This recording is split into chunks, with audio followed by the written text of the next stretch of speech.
सहनौ भुनक्तु सह वीर्यं करवावहै तेजस्विनावधीतमस्तु मा विद्विषावहै।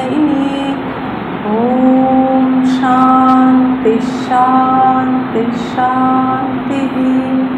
ॐ असतो मा सद्गमय तमसो मा ज्योतिर्गमय मृत्योर्मामृतं गमय। ॐ शान्ति शान्ति शान्तिः। ॐ सर्वधर्मस्थापकस्त्वं सर्वधर्मस्वरूपकः आचार्यो रामकृष्णाय ते नमः। यथाग्ने दाहिका शक्ति रामकृष्णे स्थिता हिया सर्वविद्या स्वरूपां शारदां प्रणमाम्यहम्। परतत्त्वे सदा लीनो रामकृष्ण समाज्ञया यो धर्म स्थापनो रतो वीरशं तं नमाम्यहम्। वीरशं तं नमाम्यहम्। আপনাদের সকলের অন্তরস্থ ঈশ্বরকে অত্যন্ত ভক্তিপূর্বক অভেদভাবে নমস্কার নমস্কার নমস্কার। স্বামী শিষ্য সংবাদ আজকে আমাদের আলোচনার বিষয়। ষষ্ঠ বল্লী নিয়ে আমাদের আলোচনা চলছিল। সেখানে আমরা জেনেছিলাম যে স্বামীজির শিষ্যকে শিক্ষাদান, দীক্ষাদান, দীক্ষার পূর্বে প্রশ্ন, যজ্ঞসূত্রের উৎপত্তি সম্বন্ধে বেদের কথা, তারপরে আপনার মোক্ষ ও জগতের কল্যাণ চিন্তনে যাতে সর্বদা মনকে নিবিষ্ট রাখে সেটাই হচ্ছে দীক্ষা। পাপ পুণ্যের উৎপত্তি অহংভাব থেকে, ক্ষুদ্র আমিত্বের ত্যাগেই আত্মার প্রকাশ, মনের লোভই যথার্থ আমিত্বের প্রকাশ। সেই আমি স্বরূপ কালেন আত্মনি বিন্দতি। এইসব বিষয়ে আমাদের আলোচনা হচ্ছিল। সেখানে স্বামীজি বলছেন গুরু সম্বন্ধে, যিনি এই সংসার মায়ার পারে নিয়ে যান, যিনি কৃপা করে সমস্ত আদি ব্যাধি, মানসিক কষ্ট, আদি ব্যাধি এগুলো বিনষ্ট করেন, তিনি হচ্ছেন যথার্থ গুরু। এবার শিষ্য প্রশ্ন করছেন, তবে কি মহাশয় আমাদের ন্যায় সুতার পৈতা পরাটা বৈদিক প্রথা নয়? এই পৈতের বিষয়ে আলোচনা চলছিল। সেইটা স্বামীজি বলছেন যে আগে শিষ্যরা সমিত পাণি হয়ে গুরুর আশ্রমে গমন করত। গুরু অধিকারী বলে বুঝলে তাকে দীক্ষিত করে তারপরে বেদ পাঠ করাতেন এবং কায় মনোবাক্য দণ্ডরূপ ব্রতের চিহ্নস্বরূপ চিরাবৃত্ত মঞ্জি মেখলা তার কোমরে বেঁধে দিতেন। মঞ্জি অর্থাৎ ঘাস, এক রকমের ঘাস দিয়ে কোমরে মেখলা তৈরি করে বেঁধে দেওয়া হতো। ওইটে দিয়ে শিষ্যেরা কৌপিন এঁটে বেঁধে রাখত, কোমরে থাকতো আর কৌপিন ওইটাতেই এঁটে বেশ জোরে শক্ত করে বেঁধে রাখত। সেই মঞ্জি মেখলার স্থানে পরে যজ্ঞসূত্র বা পৈতে পড়ার পদ্ধতি হয়। এই জন্য এই পৈতের বিষয়ে শিষ্যের প্রশ্ন যে তবে কি মহাশয় আমাদের ন্যায় সুতার পৈতা পড়াটা বৈদিক প্রথা নয়? স্বামীজি বলছেন বেদে কোথাও সুতোর পৈতের কথা নাই। স্মার্ত ভট্টাচার্য রঘুনন্দন লিখেছেন, अस्मिन्नेव समये যজ্ঞসূত্রং পরিধাপয়েৎ। সুতোর পৈতের কথা ভোগিল বৃষসূত্রেও নাই। গুরু সমীপে এই বৈদিক সংস্কারই শাস্ত্রের উপনয়ন বলে উক্ত হয়েছে। যে একটি যে সংস্কার, বৈদিক সংস্কার যেটাকে উপনয়ন বলা হয়, সেটাই হচ্ছে ওই উপনয়ন। শাস্ত্রে ওটাকে উপনয়ন বলা হচ্ছে। কিন্তু আজকাল দেশের কি দুরবস্থাই না হয়েছে, শাস্ত্র পথ পরিত্যাগ করে কেবলমাত্র কতগুলো দেশাচার, লোকাচার ও স্ত্রী আচারে দেশটা ছেয়ে ফেলেছে। আসল যে শাস্ত্রের কথা, গুরু কথা, সেই বিষয়ে গুরুত্ব না দিয়ে দেশাচার, লোকাচার, স্ত্রী আচার, এই আচরণের মধ্যেই যেন ধর্মটা সীমাবদ্ধ থেকে গেছে।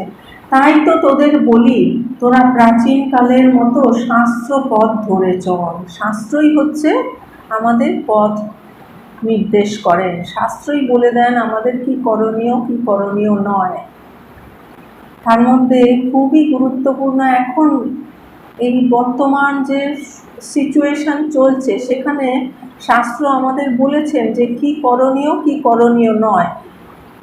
মহর্ষি পতঞ্জলি তার অষ্টাঙ্গিক যোগমার্গে এই কথা বলেছেন। প্রথমেই হচ্ছে কোনগুলো করণীয় নয়, ডোন্টস, সেইগুলোকে বলা হয়েছে যমের মধ্যে, ইয়ামা, যমের মধ্যে ওগুলো বলা হয়েছে। আর কোনগুলো করতে হবে সেইগুলো নিয়মের মধ্যে বলা হয়েছে, যমা, নিয়মা, আসনা, প্রাণায়াম, প্রত্যাহার, ধারণা, ধ্যান, সমাধি। তার মধ্যে সবচেয়ে প্রথমেই হচ্ছে যমা। তার সেইখানে বলা হয়েছে যে কি কি করবে না। কেন করবে না? কারণ ওইগুলো করা মানেই সেগুলো হচ্ছে অধর্ম, আর তার ফল হচ্ছে নরক, বা আরও তার থেকে নরক বা অধোগতি। যে মনুষ্য জন্ম অনেক পুণ্যের ফলে পাওয়া গেছে, অনেক সাধ্য সাধনার পরে পাওয়া গেছে, অনেক দুর্লভ এই মনুষ্য জীবন। সেই মনুষ্য জীবন পেয়ে যদি আমরা যেগুলো শাস্ত্র আমাদের করতে বারণ করছেন, শাস্ত্র নিষিদ্ধ, সেইগুলো করলে, কেন বারণ করছেন? কারণ ওইগুলো আমাদের অধোগতির দিকে নিয়ে যায়, নরকের দিকে নিয়ে যায়। সেইগুলো কি কি, কোনগুলো করতে বারণ করছেন? সবচেয়ে প্রথমেই হচ্ছে অহিংসা।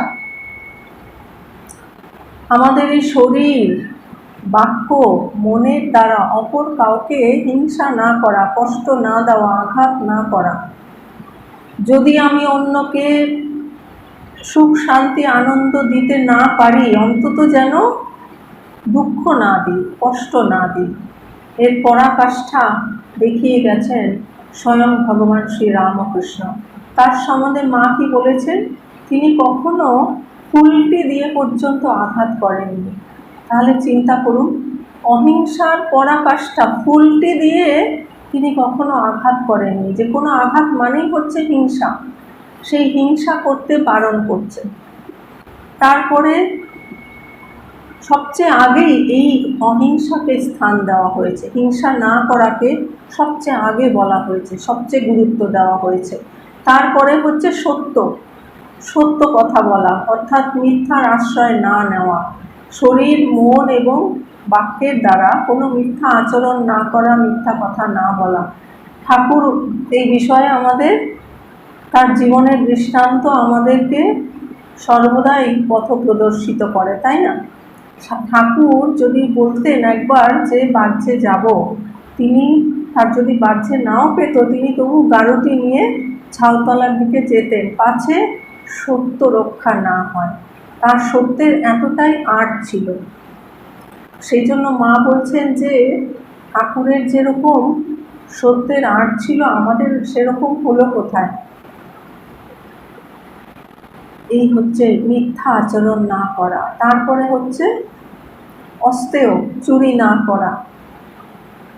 তারপরে হলো ব্রহ্মচর্য, কোনো রকম ব্যভিচার না করা, এবং অপরিগ্রহ, নিজের প্রয়োজনের অতিরিক্ত দ্রব্য গ্রহণ না করা। আর এর সঙ্গে আরেকটি খুব বর্তমান যুগের খুবই গুরুত্বপূর্ণ এবং খুবই অ্যাপ্লিকেবল, সেটি হচ্ছে কোনো রকম নেশা না করা। কারণ এইগুলো করলেই কিন্তু সেটি আমাদের অধোগতির দিকে নিয়ে যায়, এমনকি নরক পর্যন্ত গতি হতে পারে। সেই জন্য শাস্ত্র এগুলো আমাদের করতে বারণ করছে। আর কি কি করতে বলছে নিয়মের মধ্যে সেগুলো বলা হয়েছে, সেগুলো হচ্ছে শৌচ, প্রথম হচ্ছে বাহ্য এবং আভ্যন্তর শৌচ, তারপরে সন্তোষ, ঈশ্বর আমাদের যেরকম অবস্থায় রেখেছেন তাতেই সন্তুষ্ট থাকা, শৌচ, সন্তোষ, তারপরে তপ অর্থাৎ উচ্চ আদর্শের জন্য কষ্ট স্বীকার করা, কষ্ট সহ্য করা, স্বাধ্যায়, শাস্ত্র পাঠ, কারণ শাস্ত্রই হচ্ছে আমাদের গাইডলাইন। শাস্ত্রটা কোথা থেকে এসেছে? এটি হচ্ছে ঋষিদের ধ্যানে যে সত্য তারা উপলব্ধি করেছেন, সেটাই হচ্ছে শাস্ত্র, সেটা স্বয়ং পরমেশ্বরের থেকেই এসেছে। তো সেই জন্য শাস্ত্রই হচ্ছে আমাদের পথ নির্দেশক। তাই শাস্ত্রে কি বলছে সেইটি মেনে আমাদের পথ চলা উচিত। তো সেই জন্য স্বামীজি বলছেন যে শাস্ত্র পথ ধরে চল, শাস্ত্রই হচ্ছে পথ। নিজেরা শ্রদ্ধাবান হয়ে দেশে শ্রদ্ধা আনয়ন কর। আগে নিজেকে শ্রদ্ধাবান হতে হবে, আমাকে নিজেকে আগে আদর্শবান হতে হবে, তবেই আমরা আদর্শের কথা বললে সেটি ফলপ্রসূ হবে, সেটি অপরের কল্যাণ করতে সমর্থ হবে। নচিকেতার মতো শ্রদ্ধা হৃদয়ে আন। আমাদের কঠোপনিষদে নচিকেতার প্রসঙ্গ হচ্ছে, সেখানে আমরা জেনেছি যে নচিকেতার কীরকম শ্রদ্ধা। যখন তিনি দেখছেন যে জরাজীর্ণ গাভীগুলো তার পিতা দান করছেন, তখন তিনি তো শাস্ত্র পড়েছেন, তিনি জেনেছেন যে ভালো জিনিসটাই দান করতে হয়, তাতেই কিন্তু দানের যে উদ্দেশ্য সেটি সফল হয়, না হলে কিন্তু দানের উদ্দেশ্য সফল হয় না। তো পিতা জরাজীর্ণ গাভীগুলোকে দিচ্ছেন দেখে তার মনে বেদনার সৃষ্টি হলো, যে যেই উদ্দেশ্যে পিতা যজ্ঞ করছেন স্বর্গ কামনায়, অর্থাৎ সুখ পাবার জন্য। স্বর্গ কামনা কেন করে? সুখ পাওয়ার জন্য, তাই তো? স্বর্গে গিয়ে অনেক সুখ ভোগ করবো এই জন্যে। তো এই জরাজীর্ণ গাভীগুলো দান করলে তো সুখ তো হবেই না, উপরন্তু তিনি নিরানন্দময় লোকেও যেতে পারেন। তাই তিনি পিতাকে বললেন যে পিতা, আপনি আমাকে কাকে দান করছেন? বারবার এই কথা বলাতে তখন পিতা রেগে গিয়ে যখন বললেন যে আমি তোকে যমের কাছে দিলাম। এবার পিতা তো সত্যি দিতে চাননি যমের কাছে, তিনি রেগে গিয়ে বলে ফেলেছেন, কিন্তু পিতাকে তিনি রাজি করিয়ে যমলোকে গেলেন। যমলোকে যাওয়া মানে তো এক রকমের মৃত্যুবরণ করা, যে সত্যের জন্য মৃত্যুটাকেও বরণ করার মতো প্রস্তুতি থাকা চাই। সেই জন্য স্বামীজি বলেছেন না যে সত্যের জন্য সব কিছুকেই ত্যাগ করা যায়, কিন্তু কোনো কিছুর জন্যই সত্যকে ত্যাগ করা যায় না। কেন সত্যকে ত্যাগ করা যায় না? কারণ সত্যই হচ্ছেন ঈশ্বর, সত্যই হচ্ছেন ভগবান, সত্যই হচ্ছেন সেই পরব্রহ্ম পরমাত্মা। তৈত্তরীয় উপনিষদে বলছেন যে ব্রহ্ম কীরকম, বলছেন যে ব্রহ্মবিদাপ্নোতি পরম তদেশাভ্যুক্তা সত্যম জ্ঞানম অনন্তম ব্রহ্ম। ব্রহ্ম কীরকম? সত্যম জ্ঞানম অনন্তম। ব্রহ্মই হচ্ছে সত্য। আর যদি আমরা সত্য থেকে বিচ্যুত হই, সেটি কিন্তু আমরা ঈশ্বরের থেকেই দূরে সরে গেলাম। আর যেটি সত্য নয় সেটি হচ্ছে মিথ্যা, আর মিথ্যা মানেই হচ্ছে মায়া। তাহলে আমরা মায়ার জালে কিন্তু আরও জড়িয়ে যাব। আমরা তো মুক্তির পথে, ঈশ্বরের পথে, কল্যাণের পথে এগোতে চাই, তাই আমাদের সমস্ত মায়ার বন্ধন ছিন্ন করে সেইখানে পৌঁছতে হবে। তাই সত্য যেন আমাদের কখনোই সত্যকেই যেন আমরা সবচেয়ে বেশি প্রাধান্য দিই। এই কথা আমরা ঠাকুরের জীবনে দেখি, স্বামীজির কথায়, মায়ের জীবনে, মহাপুরুষদের, যে কোনো মহাপুরুষদের জীবনেই আমরা কিন্তু এটি দেখতে পাই। আর শুধু মহাপুরুষ কেন, আমাদের প্রত্যেকের জীবনেই এই যে বেসিক জিনিসগুলো, গুরুত্বপূর্ণ জিনিসগুলো আমরা যদি না পালন করি তাহলে কিন্তু আমাদের কল্যাণের কোনো আশা নেই। তো সেই জন্য নচিকেতার মতো শ্রদ্ধা হৃদয়ে আন, স্বামীজি বলছেন শিষ্যকে, নচিকেতার মতো জমলোকে চলে যা আত্মতত্ত্ব জানবার জন্য। আত্মতত্ত্ব যে কত দুর্লভ, কত, যেটি দুর্লভ হয় সেটি হচ্ছে শ্রেষ্ঠ।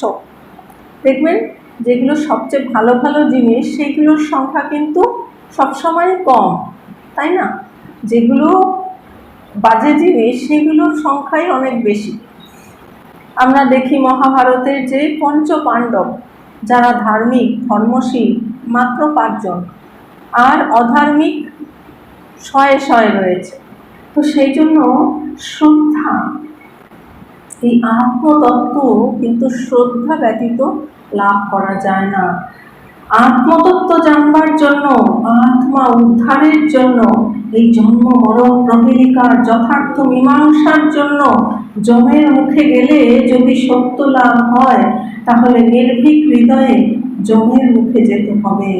যদি যমের মুখে গেলে আমাদের কল্যাণ হয়, যদি আমরা সেই আত্মতত্ত্বকে জানতে পারি, যদি আমরা সেই সত্যকে, পরম সত্যকে উপলব্ধি করতে পারি, নিজের স্বরূপ উপলব্ধি করতে পারি, তাহলে সেটাই তো সবচেয়ে শ্রেষ্ঠ, সেটাই তো সবচেয়ে কল্যাণকারী। ভয়ই তো মৃত্যু। ভয়টা কখন আসে? যখন আমার থেকে আলাদা কিছু আছে আর সে আমার কোনো ক্ষতি করতে পারে, এই রকম আইডিয়া থেকেই ভয় আসে। তো সেই অদ্বৈতে পৌঁছানো, আত্মতত্ত্বে পৌঁছানো মানেই সেখানে একত্বে পৌঁছানো। একম এবং অদ্বিতীয়ম হচ্ছেন ব্রহ্ম। সেই একত্বে যখন পৌঁছানো যায় তখন কি বোঝা যায়, অনুভব করা যায় যে সেই একই আছে, আমি সর্বত্র বিদ্যমান, সুতরাং আমি আর আমাকে কি ভয় করব। তত্র কো মোহ কো শোক একত্বম অনুপশ্যতঃ, এটা ঈশাবাস্য উপনিষদে বলছেন যে যখন সে জেনেই গেল আমি আত্মা সর্বভূতে, তখন আর শোকই বাকি আর মোহই বাকি। তখন তিনি শোক মোহ সব উত্তরণ করেন। তরাতি শোকম আত্মবিদ, ভয়ের পরপারে যেতে হবে।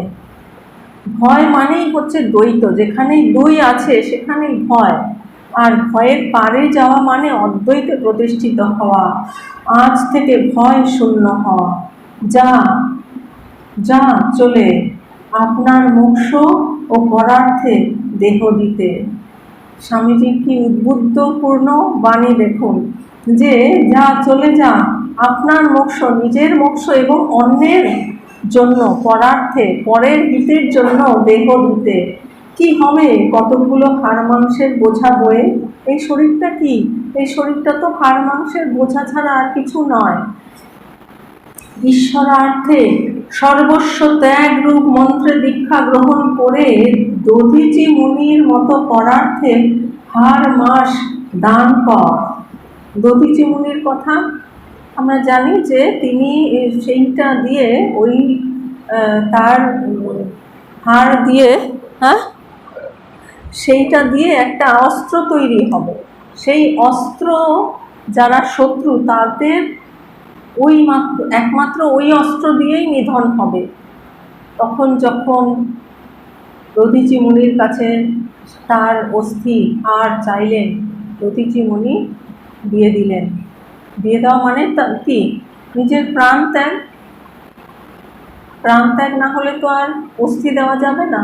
তো সেই জন্য দেখুন যে তাতে যদি জগতের কল্যাণ হয় তার থেকে আর শ্রেষ্ঠ কি হতে পারে।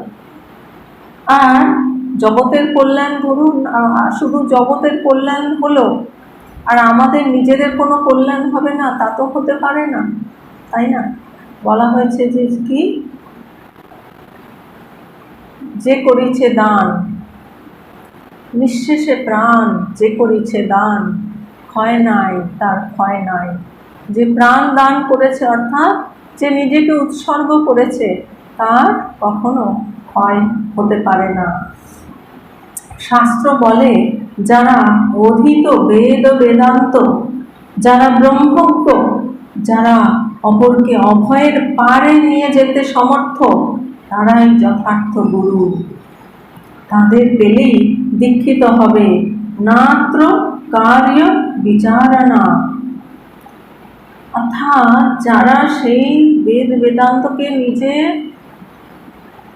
অধীত করেছেন, যিনি ব্রহ্মজ্ঞ, ব্রহ্মকে জেনেছেন, যিনি হচ্ছেন অর্থাৎ শ্রোত্রিয়, বেদ বেদান্ত অধিগত করেছেন মানে তিনি হচ্ছেন শ্রোত্রিয়, আর ব্রহ্মনিষ্ঠ, ব্রহ্মেতেই যার নিষ্ঠা, ব্রহ্মেতেই যার বিচরণ, ব্রহ্মতেই যিনি স্থিত, তিনি হচ্ছেন ব্রহ্মজ্ঞ, এবং যিনি ব্রহ্মকে উপলব্ধি করেছেন তিনি হচ্ছেন ব্রহ্মজ্ঞ। সুতরাং শ্রোত্রিয়, ব্রহ্মনিষ্ঠ, যারা অপরকে অভয়ের পারে নিয়ে যেতে সমর্থ।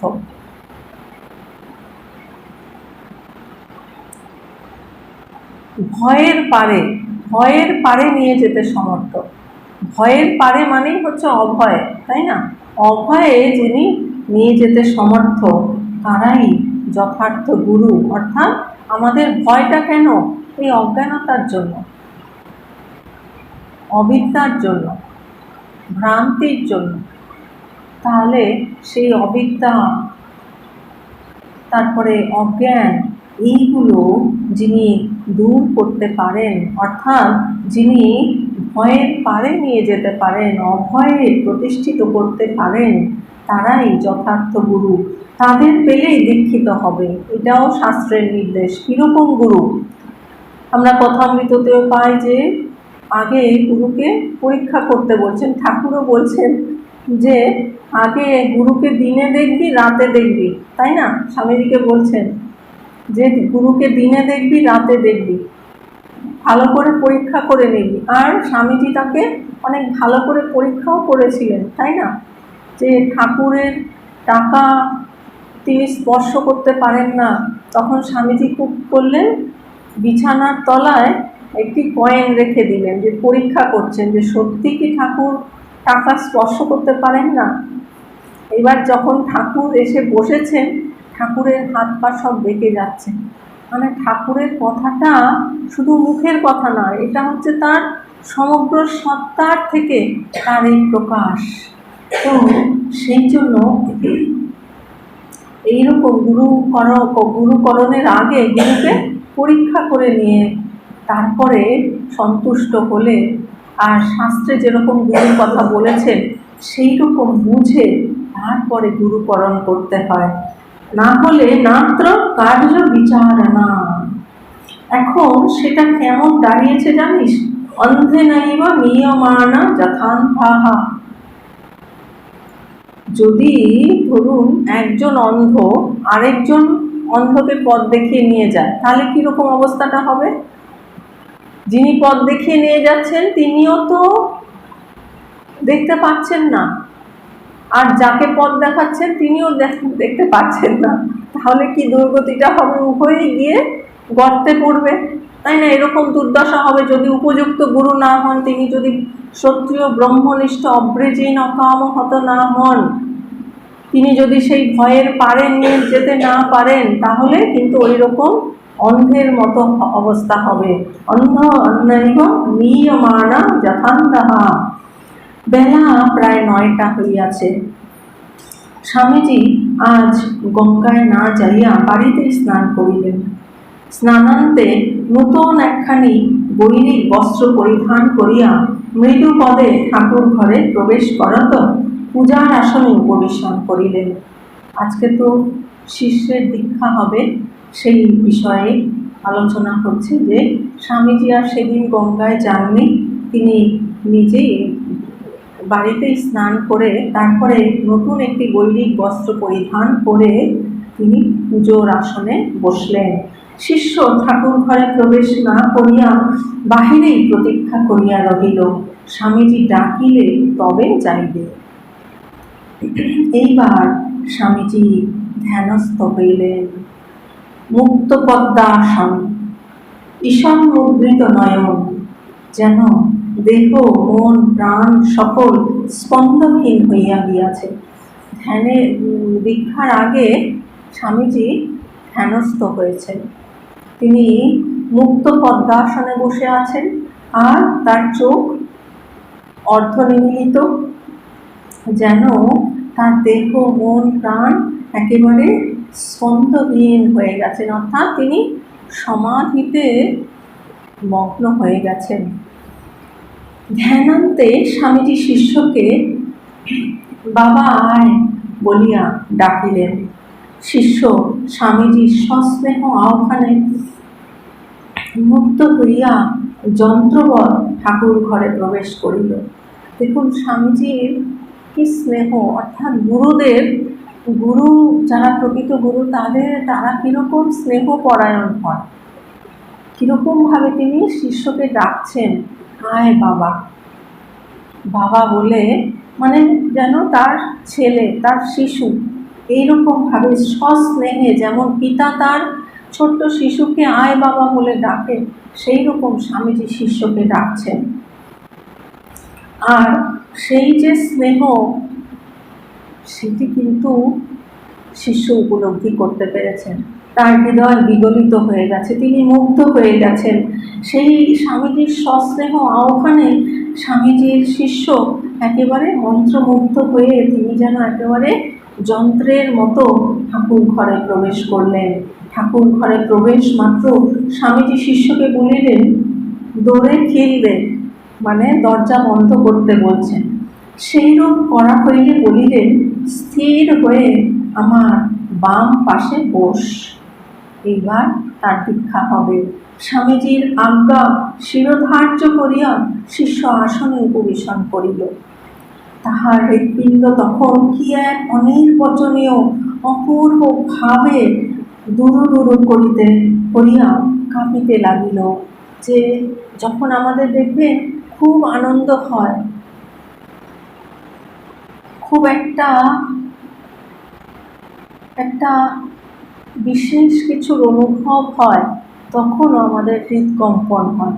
ভয়ে যে শুধু বুক দুরু দুরু করে তা নয়, কিন্তু ওই যে একটা তিনি মন্ত্রমুগ্ধ হয়ে গেছেন, স্বামীজির যে সস্নেহ, তার ডাক, আর স্বামীজির যে ধ্যানমগ্ন মূর্তি, তার যে তিনি যে অন্য জগতের, তিনি যে সেই আধ্যাত্মিক শক্তির একেবারে আকর, এইগুলো কিছু হলেও সেই শিষ্যের অনুভব হয়েছে। সেই জন্য তিনি এক অনির্বচনীয় আনন্দে অপূর্বভাবে তিনি একেবারে তার হৃদয় কাঁপতে লাগলো। অনন্তর স্বামীজি তাহার পদ্মহস্ত শিষ্যের মস্তকে স্থাপন করিয়া শিষ্যকে কয়েকটি গুচ্ছ কথা জিজ্ঞাসা করিলেন, এবং শিষ্য ওই বিষয়ে যথাসাধ্য উত্তর দান করিলে মহাবীজ মন্ত্র তাহার কর্ণমূলে 3 বার উচ্চারণ করিলেন, এবং পরে শিষ্যকে 3 বার উহার উচ্চারণ করিতে বলিলেন। তারপরে তিনি স্বামীজি তার বাম পার্শ্বে শিষ্যকে বসতে বললেন। তারপরে স্বামীজির হাত, তার হাতটি কীরকম পদ্মের মতো সুন্দর, সেই পদ্ম সম হাত তিনি তার অর্থাৎ শিষ্যের মস্তকে স্থাপন করলেন, অর্থাৎ আশীর্বাদ।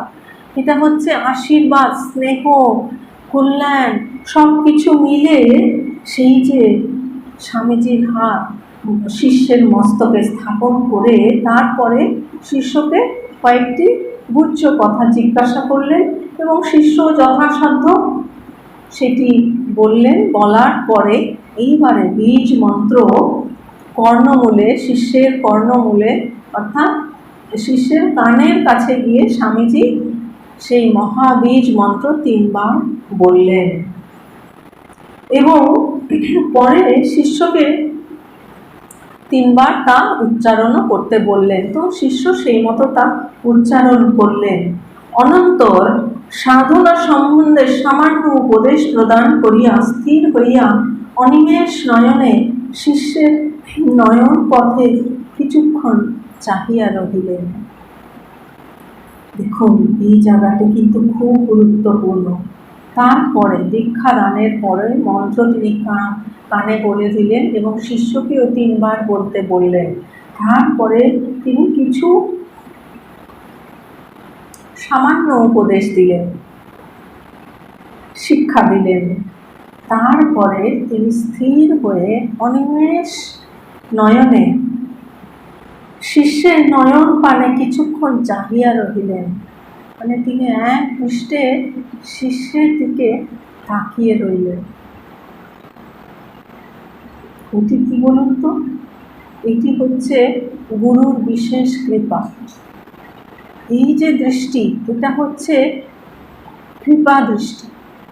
এই দৃষ্টির দ্বারা কিন্তু শিষ্যের হৃদয়ের অনেক অজ্ঞানতার আবরণ সব দূর হয়ে যায়, তার চিত্তের অশুদ্ধি অনেক চলে যায়, তার প্রচুর অনেক কল্যাণ হয়। শুধু যে মন্ত্র দিয়েই তিনি শিষ্যকে শক্তি সঞ্চার করেন তাই নয়, এই যে তিনি তার দৃষ্টিটা পড়েছে, এটাকে বলা হয় দৃষ্টি শক্তি। যখন মহাপুরুষদের সামনে আমরা যাই, তাদের যে দৃষ্টিটা পড়ে আমাদের ওপর, সেটাও কিন্তু খুব কল্যাণকারী। কারণ তার চিন্তনে কি আছে? শুধু একমাত্র ঈশ্বরই আছেন, শুধু সেই ব্রহ্ম। তিনি হচ্ছেন ব্রহ্মজ্ঞ, অর্থাৎ ব্রহ্মেই তিনি প্রতিষ্ঠিত। তিনি সবসময় যা কিছু দেখছেন সবই ব্রহ্মময় দেখছেন। যা কিছু তার চিন্তন মনন, তার সমগ্র সত্তা সেই ব্রহ্মময়। তাই যখনই তিনি শিষ্যের দিকে তাকাচ্ছেন, অর্থাৎ সেই তার যে শক্তি, সেটিও শিষ্যের মধ্যে প্রবেশ করছে, সেই শক্তিও তার মধ্যে